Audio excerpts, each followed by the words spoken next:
Yooka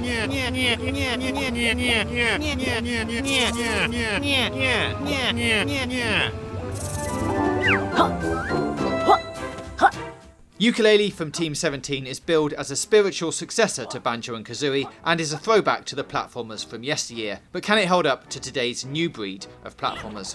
I'm James from GamesRadar, and joining me to answer this question is someone who's been hands-on with the game.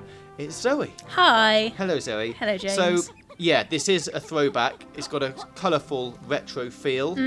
How does it feel to play? It is like charming. It's very brightly coloured. The animations for Yooka and Laylee, obviously set on top of his head, are really endearing. They like sprint and flit all around the landscape. You can see little enemies like running around below you. It definitely feels like it's a very alive world. And does it feel like that kind of retro platformer as opposed to something like Ratchet and Clank? Yeah, I'd say that there are definitely, with the different areas, you definitely feel like each one has its own purpose. So you feel like, when you go to one area, you're going to be doing a certain thing rather than mix and matching like you have a Ratchet and Clank, where you'd be like killing enemies and going towards one story mission. Whereas in this Yooka Laylee, it's more like, here's a world and here are 5 different missions to do in this one world in any order you choose. And during your time in those different areas, you get different abilities? Yeah, you do indeed. So basically you can collect these quills all throughout the landscape, and when you collect enough you can buy abilities from an interesting merchant called Trouser, who is a snake in a pair of trousers. There's a joke in there somewhere. There's somewhere, I can't quite figure it out at the moment. But anyway, you can buy abilities from him. I chose to buy one where you can ingest these seeds lying all around the world in these flowers, and then spit out ice or fire, and use that to generally roast or freeze your enemies, which was nice and fun. The only thing is it does run out after a while, so when you suck in one ability, you're not going to be, spewing ice for the rest of the game. Okay. You can also roll around super duper fast to get up ramps, it does mean that it splits up the levels quite a lot, because it means that obviously you can't run up a ramp to get to a certain thing. You have to use this rolling ability, which then uses up energy, which then has to recharge. But you can also use it for races, so I tried to race a cloud and failed miserably 3 times using my rolling ability. You can also, Laylee, the bat sitting on top of your head, she has a sonar kind of detecting ability, so she can uncover invisible items and secrets that you'll see throughout the world, which have this kind of water ice glaze on them, which means you can obviously unlock new levels.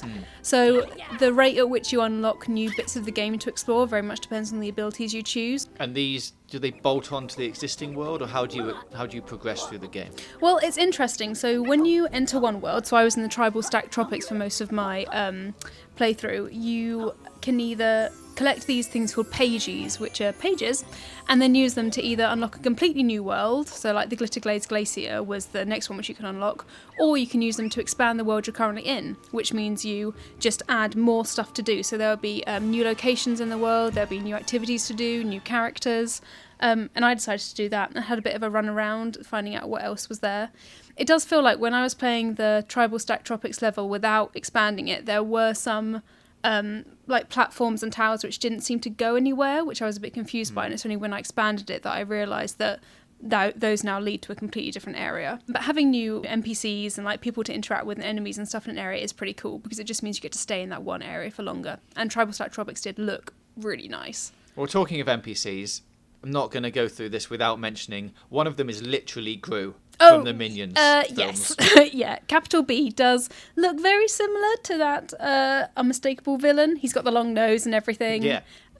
He has the same kind of gravelly voice, and he's probably not got a nicer heart as Gru, though, because Gru is nice at the end. He also has this little companion called Dr. Quack. Minion, some would say. This companion doctor evil person called Dr. Quack, who is just a duck with in a gumball machine, I think, when I was playing it. So yeah, the main thing is that all the characters are really memorable. So there's a octopus doctor who has tentacles for arms, and she has her molecule machine which can shrink you and turn you into a plant and do loads of bits and bobs. And there are a number of pigs around the Tribal Stack Tropics world who you have to go to, and they give you clues to find more pigs. They're from They're from Hammerlot, ham Right. a lot. Yeah. Do you get it? Yeah. Get it? Yeah, no, that's yeah, good. yeah. I know, I can tell from your voice. It's Yeah. good. Yeah, but no, they're fun. That's a nice little kind of brain teaser that's lurking in the game. So it's not all platformers and jumping up and down and stuff like that. Now, you mentioned that it's a spiritual successor to like the retro games of the past and things. Does that bring with it any problems? Like back then, it could be argued that the cameras were a little bit tricky. Yeah, the camera was a bit weird every now and again when I was playing it. So when I'd be like, climbing up a ramp that's really near a wall, or just like generally going anywhere near structures which would come quite close to Yooka and Laylee, the camera would go a bit weird and kind of like flit around a little bit, which made it difficult to see where I was going. And there's just one other mechanic which interrupts the flow of the game a little bit. So you can aim over your shoulder if you have like the ice fire spitting ability, and sometimes controlling it is a bit fiddly, and it kind of breaks up the flow of combat if you jump into that ability when you're trying to like kill enemies around you. It just makes you unaware of your surroundings. I generally just preferred not using it and just spitting out flame and ice balls and hoping that it hits something. But yeah, those are the two mechanics which I did feel could use a bit of work. But they didn't distract from the beautifully coloured world, I should hasten to add. Okay, well, that's our hands-on preview with Yooka Laylee. It's coming to PS4, Xbox One and Nintendo Switch later this year. Let us know what you think about it in the comments below. Click the boxes on the left for more content from us, and don't forget to hit that big button in the middle to subscribe for more gaming news, reviews, previews and features right here on GamesRadar Plus.